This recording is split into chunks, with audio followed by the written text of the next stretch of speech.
Welcome to NFL World, where NFL starts and ends. I'm your host, Jacob. Episode of the NFL Dream, which this episode consists of the Cincinnati Bengals. So every time I do this series, I go and I look and say, okay, who did the team re-sign? Who did they lose in free agency? Who did they gain in free agency? Who did they draft? What did they finish their 2024 season or the previous season like? And what's their schedule looking for 2025? That's what I do. So the re-signed players were T. Higgins, the 4-year contract extension. We've talked about it. The Jamar Chase contract extension wasn't listed because he was still under his rookie contract when he signed. Joseph Osai re-signed a 1-year contract. Mike Gesicki, 3-year contract, $25 million, $25.5 million actually.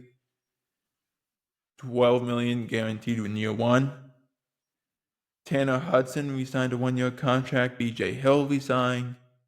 The new signings: friend again, Samaje Perine re-signed with the team, 2-year contract, $3.8 million. T.J. Slayton signed with the Bengals. He was from the Pack. Oren Burks, who was with the Eagles last year, who made killer plays against the Packers in the wild card game, he signed a 2-year contract. Logan Woodside signed a 1-year contract. He plays quarterback. Lucas Patrick, who's bounced around, he was in Denver a few years ago, signed a 1-year contract. Joe Gillis-Harris. Notable departures were Akeem Davis-Gaither, signed with the Cardinals. Trevion Williams, who plays running back, he signed with the Patriots. Khalil Herbert, he plays running back, he signed with the Colts. Jay Toffoli signed with the Jets, Sam Hubbard retired. Alex Kafka and Sheldon Rankins were both released. Rankins played awful, so that makes sense. He went back to the Houston Texans. Other transactions: Dax Hill, they picked up his 5th-year option. Zach Moss, they released just recently. Geno Stone, his contract was extended or restructured and extended in a way. They also signed 13 undrafted free agents, including Howard Cross III, who plays defensive tackle, Caleb Etienne, who plays offensive tackle, and Rashad Owens, who plays wide receiver, just to name a few. The draft picks that they selected, we talked about Shamar Stewart ad nauseum, but they also made other draft picks. They had 6 picks in this class. Demetrius Knight was their 2nd-round pick from South Carolina. Dylan Fairchild, the guard out of Georgia, was in their 3rd round. Jalen Rivers was a tackle who they got from Miami in the 5th. In the 5th round, Barrett Carter from Clemson plays linebacker. He was in the 4th round. They were making these kinds of moves. They finished off with running back Taj Brooks from Texas Tech in the 6th round. It was very even. They went 3 defense, 3 offense, but they attacked what they needed. They needed a guard, they got a guard. They needed a tackle, they got a tackle. They needed a running back, they got a running back. All in the later half of the draft, late 2nd round and late 3rd round. And then they need defensive help.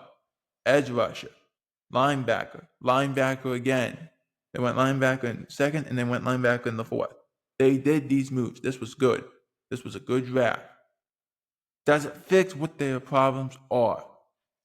Well, they went 9-8 last year. They had a .529 win percentage, so they're winning over 50% of their games. 3-5 at home, 6-3 on the road, so they were better on the road. Not great.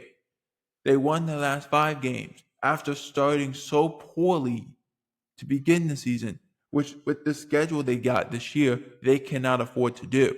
They can't start bad because their schedule is rough, even in the beginning of the season and even at the end of the season, and we'll get into that. First, they play at Cleveland week 1. I said this on the show yesterday. The Cleveland Browns will win that game. Cincinnati would win the last game of the year. That's what's going to happen. I know it. I can sense it. We will talk about Cincinnati's struggles in September. Then the home for Jacksonville in week 2. Then they have a tough stretch at Minnesota, at Denver, home for Detroit, at Green Bay. That's just through week 6. They play teams, so many teams all those teams that I just named, Minnesota, Denver, Detroit, and Green Bay, in the playoffs. That's a tough game. Even Pittsburgh in week 7, they are home for the game against Pittsburgh. They always play. It's a weird game when they play Pittsburgh. It's high scoring. It's weird. It's sloppy. But that's another team that was in the playoffs. That's tough. When you go from week 3 to week 7, and all those teams you play are or were in the playoffs of the previous year, that's tough. Then in week 8, they go at the home for the Jets, excuse me.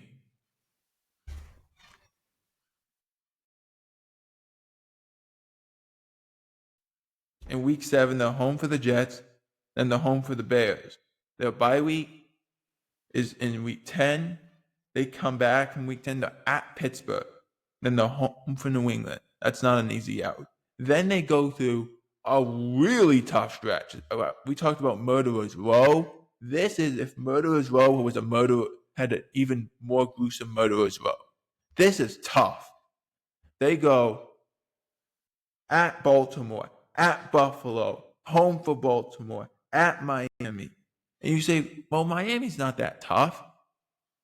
To play Baltimore, who's a division rival, twice in 3 weeks is very difficult. To play Buffalo, who wins their division for the last several years in a row, and got to play in that cold in December, even though it's early December, it's tough. To then go at Miami,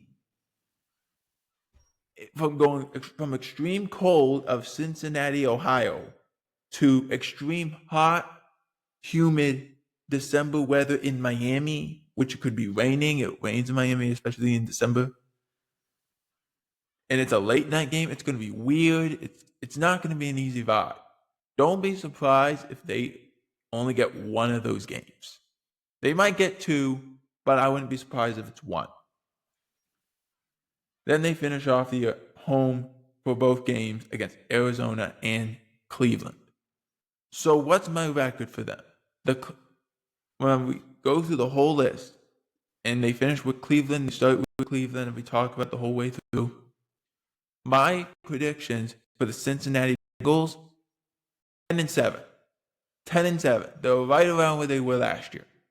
Because I think their defense is still a problem.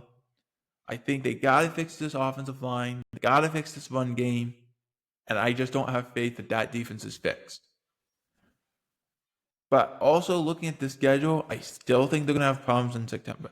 The underlying problem that they have 2 big problems that I'm concerned about. That defense and the way they play in September is so bad, it trumps every other problem they got.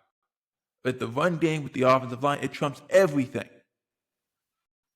Their offensive line needs work. Their run game needs work. Their defense needs a lot of work, and I'm concerned about it. But their way they play in September, when they're always behind the 8 ball, is not helpful. Especially when you say, okay, at Cleveland, September, it's cold. It's not cold. It's not like, okay, at Miami, it might be a little cooler, but it might be raining. It will be still humid, but it might be cooler, but still really humid and raining. Jacksonville in September is going to be sweltering. Something they're not used to in Cleveland. So there's concerns for this, in my opinion. So with saying that, I think 10-7 is a reasonable guess, but I don't know what's going to happen in that stretch from November 27 to December 21st. I don't know what's going to happen. They might win 2 games, but 2 games, it's where we start to get dicey. I don't know what games they could win.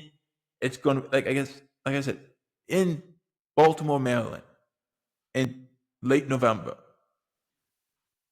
at Buffalo in early December, home in Cincinnati for Baltimore on December 14th, and then at Miami on December 21st. That's a tough stretch, and I don't know if they have what it takes. With the way their defense played last year, I'm not expecting anything great by them. I'm not expecting a vast improvement. The way they play in September, I'm not expecting a vast improvement. The offensive line is a concern. The run game is a concern.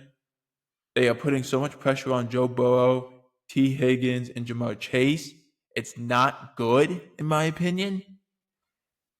I like the re-signing of Gesicki, but it seems like, again, it's going to be a complete pass offense, only passing, and it will be Joe Burrow, Jamar Chase, T. Higgins, Gesicki, save us from ourselves because our defense can't do anything. That's my concern for that. For NFL World, I'm Jacob Hubert. Out.